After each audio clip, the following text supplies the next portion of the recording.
What's going on, guys? Welcome to the channel and welcome to my new house. It feels so good to finally be here, and I do apologize for the delay in uploads. It just took a while to get everything ready. For the first video back, I thought I'd do something that I know you've all been loving, which is another chicken curry, and this one originates from Sri Lanka. It's super easy to make, tastes absolutely incredible, and all of the ingredients are easily accessible. Please sit back, relax, and enjoy.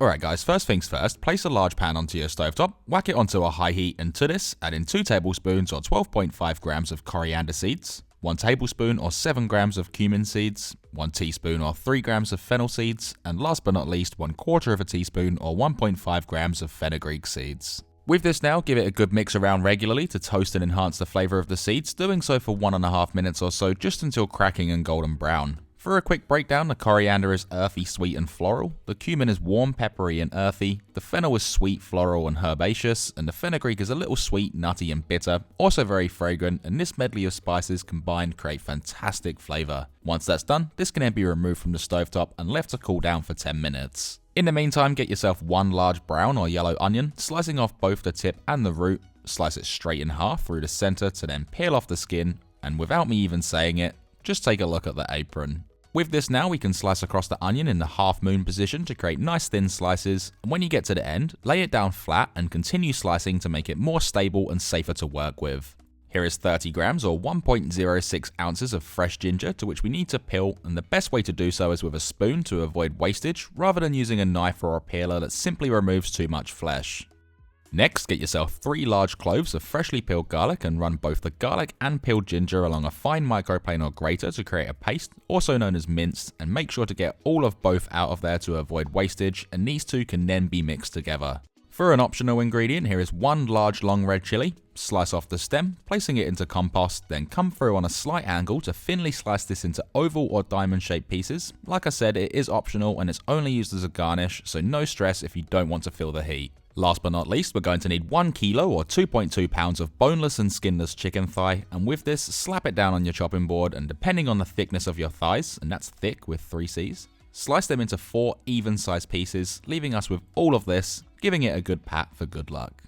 Now going back to our spices that have cooled down, place them into a spice grinder or mortar and pestle, and to this add in 4 whole cloves for a strong pungency and warmth, 3 whole cardamom pods for a fruity, piney and menthol-like flavour, 8 fresh or 6 dried curry leaves for a fresh, sweet and tangy and intense flavour and aroma, 1 2.5 centimeter cinnamon stick for that warm, sweet flavour and aroma, and finally 1 dried long red chilli, which I make myself but can be substituted for 1 teaspoon or 1.5 grams of dried chilli flakes, or left out completely. Let's now place on the lid or get our pestle ready and grind or bash this into a smooth fine powder, leaving us with this beautiful and fragrant curry powder that is a curry powder, even if it doesn't contain that so-called curry powder seasoning.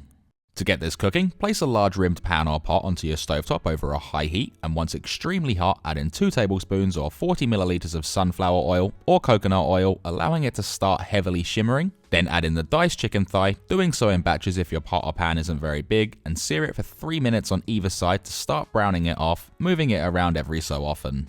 Once that's done and the thigh is lightly browned off, this can then be removed and placed into a bowl or on a plate to rest for the time being, and we don't want this to be cooked through right now. Also, once the chicken's been removed, allow the pan or pot to get nice and hot again.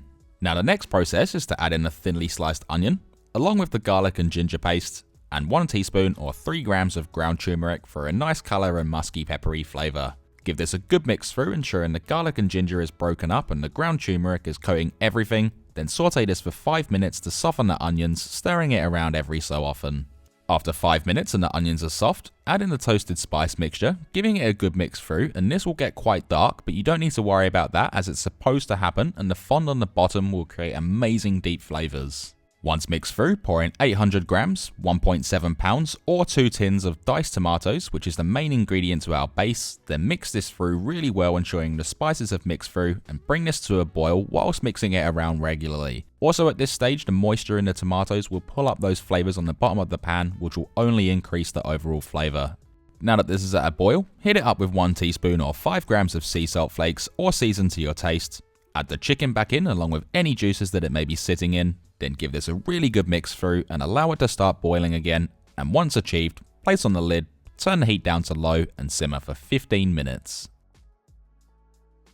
In the meantime, place a medium to large size saucepan onto your stovetop over a high heat. Add in 1 cup or 200 grams of washed basmati rice and give this a stir every 10 seconds or so for 1 minute to lightly toast the rice, which will bring out a nice nutty flavour.